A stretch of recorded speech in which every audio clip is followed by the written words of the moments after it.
सोचिए 17 साल कोई आदमी अगर जेल में गुजार दे तब उसके जिंदगी का कितना हिस्सा बच गया। आप सोच सकते हो, बिना कोई ट्रायल का, बिना कोई सबूत का, बिना कोई ठोस सबूत का, एविडेंस का 17 साल किसी को जेल में रखा गया। उसके बाद कल उसके पक्ष में फैसला आया और कोर्ट ने उसको बेगुनाह और बेकसूर साबित कर दिया। अब सोचने वाली बात है, सिस्टम कितना खराब है हिंदुस्तान का, और खास करके मुसलमानों के लिए आप सोच नहीं सकते हो। मैं आपको बताता हूं, वैसे मेरे पास में स्क्रीन नहीं है बड़ा जो मैं आपको बता सकता हूं, मैं फोन से ही बता सकता हूं। हुआ क्या था, 11 जुलाई 2006 को मुंबई लोकल ट्रेन में ब्लास्ट हुआ। 11 मिनट में 7 धमाका हुआ था और 209 लोग और 700 लोग घायल हो चुके थे। इसमें इतना खतरनाक ब्लास्ट था उस टाइम का। तो इसी बीच सारे जांच पड़ताल हुए तो पता चला कि इसमें 13 मुस्लिम पकड़े गए। 13 मुस्लिम पकड़े गए तो उसको फिर जेल लेके गया। सारे ट्रायल के बाद में, पूछताछ के बाद में, टॉर्चर करने बाद में फिर उसका रिजल्ट क्या आया, पुलिस की तरफ से आया कि इसका लिंक पाकिस्तान से है, अलकायदा से है, बहुत सारे ऐसे टेररिस्ट ऑर्गेनाइजेशन जो है उससे लिंक है इसका। तो सारे सबूत और सारे टॉर्चर के बाद इसके ऊपर यूएपीए लगा दिया गया। पुलिस ने कहा कि इन लोगों ने प्लानिंग किया, प्लानिंग करने के बाद में सोची समझी साजिश थी और ट्रेन में बॉम्ब रख करके ये लोग निकला और ब्लास्ट कर दिया।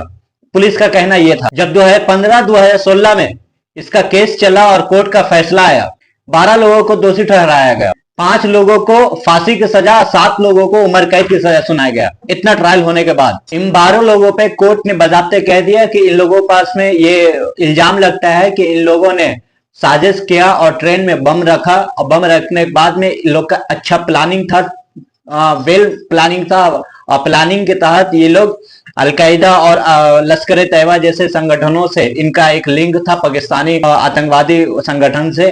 बजाते ये चीज सारे कुछ एटीएस के द्वारा एटीएस और पुलिस और कोर्ट के फैसला आने के बाद में इन लोगों पे इल्जाम ये ठहरा दिया गया और उसमें से 5 को फांसी की सजा और 7 को उम्र कैद की सजा सुना। फिर क्या हुआ, इन 12 ने सुप्रीम कोर्ट में, हाई कोर्ट में अपना अपील दर्ज किया कि मैं इस चीज पे डिफेंड करूंगा और इस चीज को लड़ना चाहूंगा। कल का फैसला आता है 20 तारीख 2025 का। इन लोगों के बारे में कोर्ट साहब कह दिया है कि इन लोगों के खिलाफ कोई भी पक्का सबूत नहीं मिला है, पुलिस की इन्वेस्टिगेशन गलत थी और इन लोगों को जबरदस्ती टॉर्चर करके इन लोगों से रिपोर्ट लिया गया कि तुम बोलो कि हाँ इस चीज में हम शामिल थे।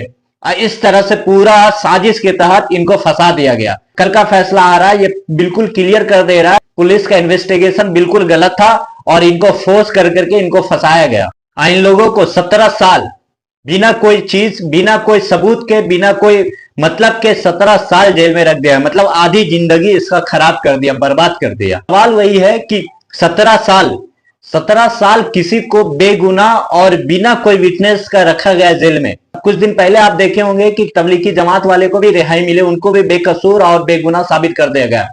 मतलब एक तरह से कुछ भी हो देश में, किसी तरह का भी कोई मामला हो, सबसे ज्यादा सबूत देना पड़ता है मुसलमानों को और सबसे ज्यादा टारगेट किया जाता है मुसलमानों को, क्योंकि सिर्फ नाम है, क्या है, मुसलमान। उस चीज को लेकर के सबसे पहले टारगेट करते हैं कि यही हो सकता है और यही है। अभी भी देखेंगे कि बहुत सारे ऐसे मसले में झूठ की, बिना कोई मतलब का उनको फंसाया जाता है। 5 साल, 10 साल, 20 साल उनका जिंदगी बर्बाद कर दिया जाता है। ये बेकसूर था, इसका कोई हाथ नहीं था।